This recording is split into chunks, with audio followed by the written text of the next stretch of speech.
साया मंडरा रहा है वो बहुत ही गंभीर तरीके से एक साया मंडरा रहा है। और अभी कुछ दिन पहले हमारे नौजवान शहीद हुए और उस शहादत को देखते हुए आए दिन हमारे नौजवान देश के लिए कुर्बान हो रहे हैं और यहाँ भिन्न भिन्न प्रकार की राजनीति चल रही है। जब कभी बड़े राज्य के अंदर चुनाव होता है तो बॉर्डरों पे झगड़ा हो जाता है। इसका मुख्य कारण क्या है? और जो हमारे सेना शहीद हो रही है, बड़ा दुख की लहर है पूरे भारतवर्ष के अंदर। एक बड़े पैमाने पे इस समय रोष व्यापक है। और सर जब सेना अच्छा कार्य करती है तो उसमें सरकार वाह लूटने का काम करती है, और जब सेना अच्छा कार्य करती है तो पूरा देश उसके वाह करता है। लेकिन आज जो हमारे 20 जवान शहीद हुए हैं, बड़ा ही रोष है। किसी का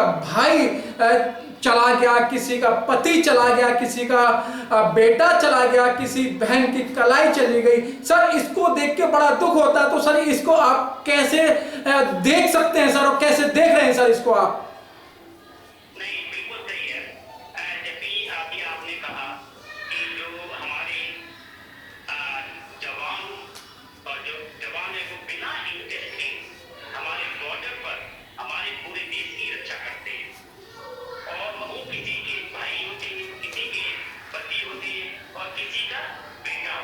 जी आपने बिल्कुल सही कहा कि हमें जैसे कि आपको पता हो, दिल्ली में जाओ 5 और 9 मई को चीन और भारत के बॉर्डर पर छिटपुट घटनाएं हुई थी और वहां पर आपस में झगड़े में चोटें भी आई थी। और उसकी वजह से तभी से हमें सोच लेना चाहिए था कि वहां पर हमारे बॉर्डर पर बड़ी टेंशन है। और हमारी भारत सरकार अभी भी कह रही है कि वहां कोई इतनी बड़ी टेंशन नहीं है। जी इसका ये बोला था 5 और 9 मई के बाद अगर टेंशन नहीं थी, वहां पर जो घटनाएं नहीं आई, चोटें नहीं आई, तो 6 जून 2020 को disengagement agreement declare by the Indian government. जो एग्रीमेंट था वो इंडियन गवर्नमेंट ने 6 जून को ब्रेक कर दिया। इसको जो ब्रेक करने की क्या मंशा थी? इसका मतलब वहां पर कुछ टेंशन थी, कुछ हो रहा है। अब इसको देखिए, हमने आपको कुर्बान घाटी पर जो 15-16 जून को जो गलवान घाटी में जो वहां पर आपस में चाइना बॉर्डर पर चाइना जो गलवान घाटी में जो वहां पर हमारी भारत की फौज और चाइना फौज में काफी झगड़ा हुए और हमारी जो 20 जवान वहां पर शहीद हो गए और 76 हमारे जवान अभी भी वहां पर अंडर ट्रीटमेंट है, उनका ट्रीटमेंट चल रहा है। ये 15-16 को हुआ है। अभी देखिए, बड़ी दुर्भाग्य की बात है, हमारी सरकार के लिए दुर्भाग्य की बात है कि पूरा एक दिन हो गया है। मतलब दूसरे लोग हम जो टीवी पे जो चैनल है वो हाईलाइट कर रहे हमारे 20 जवान मारे गए और हमारी सरकार ने एक दिन तक कोई भी ट्रीटमेंट नहीं किया। और इससे भी बड़ी शर्म की बात है, जब हमारे प्राइम मिनिस्टर इन्होंने एक सभी दलों की मीटिंग बुलाई और उन्होंने उसमें ये कहा कि हमारे बॉर्डर पे हमारे सीमा, हमारी जो सीमा है हमारे भारत में कोई भी घुसा नहीं और कोई भी कब्जा नहीं हुआ। जी हमारे जो 20 जवान थे भाई, वो हमारे खुद ही नहीं है, तो हमारे जो जवान है मारे गए कैसे मारे गए? और हमारे 76 जो लोग हैं जो घायल हुए वो कैसे हुए? ये तो अब ये देखा जाना चाहिए। स्टेटमेंट हमारे प्रधानमंत्री ने दिया, तो हम क्या कह सकते? देखो, अगर तो इसका मतलब जो घायल हुए ये तो वहां नहीं ना, उसके चीन के बॉर्डर में उसे चीन के हमारे बॉर्डर को उस पार तो नहीं लेना।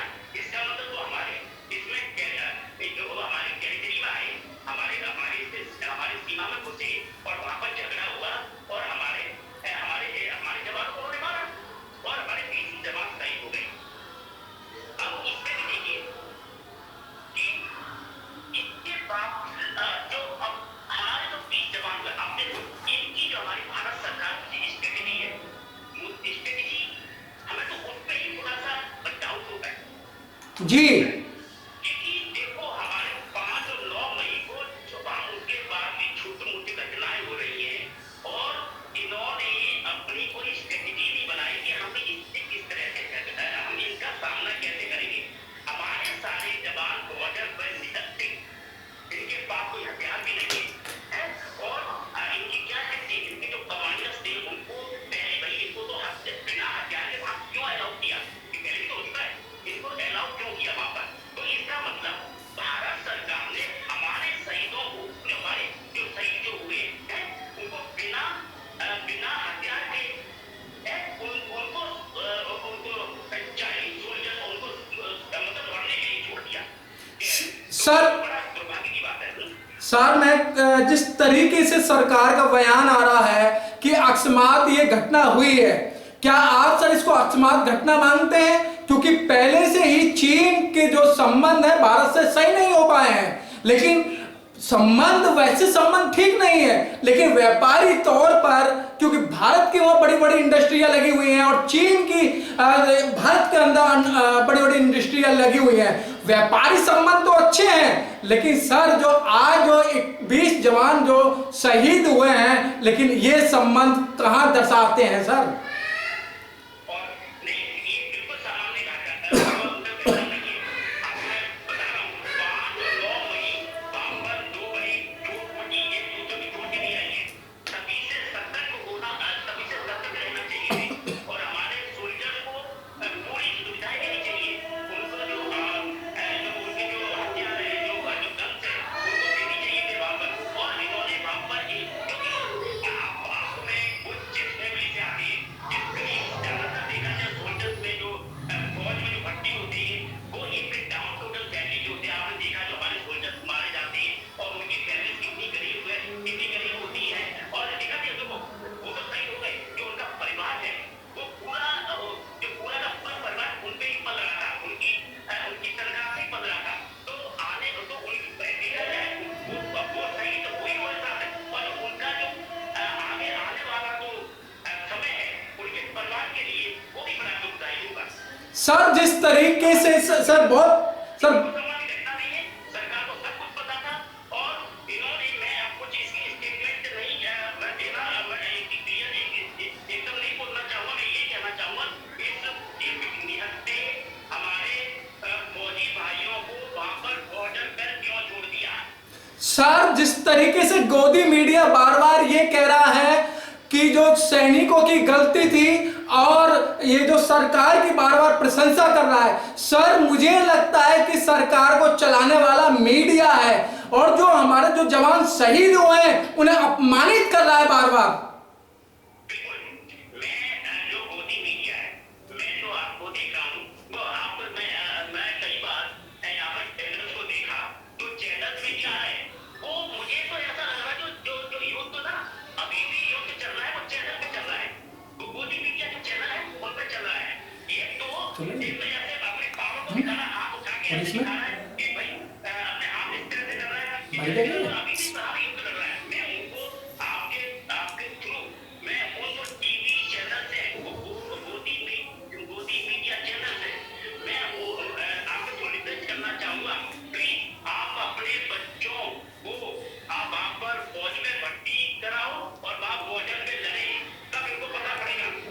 सर आप बहुत अच्छी बात सर, मैं और ये चाहता हूं कि जो बुद्धिजीवी लोग हैं, जो भी देश का नेता बनता है या मेंबर ऑफ पार्लियामेंट बनता है, सर उसके परिवार से एक बच्चा फोर्स के अंदर होना बहुत जरूरी है, ये कंपलसरी किया जाए। कहते हैं सर दर्द उसी को होता है जिसका जाता है, और 2 मिनट का मौन धारण करने से या फूल माला चढ़ाने से सर उनके परिवार का दुख खत्म नहीं होता।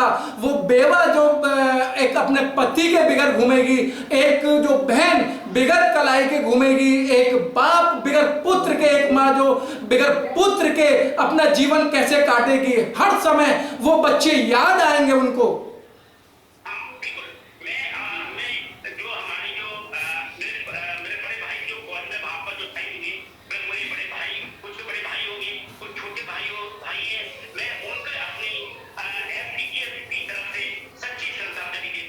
और मैं ये भी कहना चाहता हूँ जो पुल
सर जो मेंबर ऑफ पार्लियामेंट है उनके परिवार में से एक बच्चा जरूर फोर्स के अंदर होना चाहिए। सर दुख होता है मुझे इस बात का। सर मैं भी एक अपने भाई आईटीबीपी में संजीव कुमार को सर खो बैठा हूं कि वो भी असिस्टेंट कमांडेंट थे सर आईटीबीपी के अंदर। सब एक फौजी की और एक जब फौज में एक लड़का जब जाता है उसकी तमन्ना होती है कि जब मैं घर वापस आऊं तो तिरंगे के अंदर लिपटा हुआ आऊं। सर वो अपना न्यौछावर कर देता है देश के लिए, लेकिन सर उस परिवार के लिए सरकार व जो एजेंसियां हैं सर उन परिवार के लिए कभी कुछ नहीं सोचती है। सर उनकी बेवाएं रोड पे धक्के खा खा के वो अपने आप को परेशान कर देती हैं। सर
सर बहुत बहुत धन्यवाद। मैं उन माओ को सलूट करूंगा, मैं उन भाइयों को सलूट करूंगा, मैं उन पिताओं को सलूट करूंगा और मैं उन बहनों को सलूट करूंगा कि जिन्होंने अपने भाई खोए हैं वो अपना धैर्य बनाए रखे हैं। क्योंकि आप चिंता ना करें, आपका एक भाई गया है और आपके बीच में हजारों भाई हैं। मैं उन माता को भी सलूट करूंगा कि आप चिंता ना करें, आपका एक पुत्र गया है, यहाँ हजारों पुत्र हैं आपके लिए।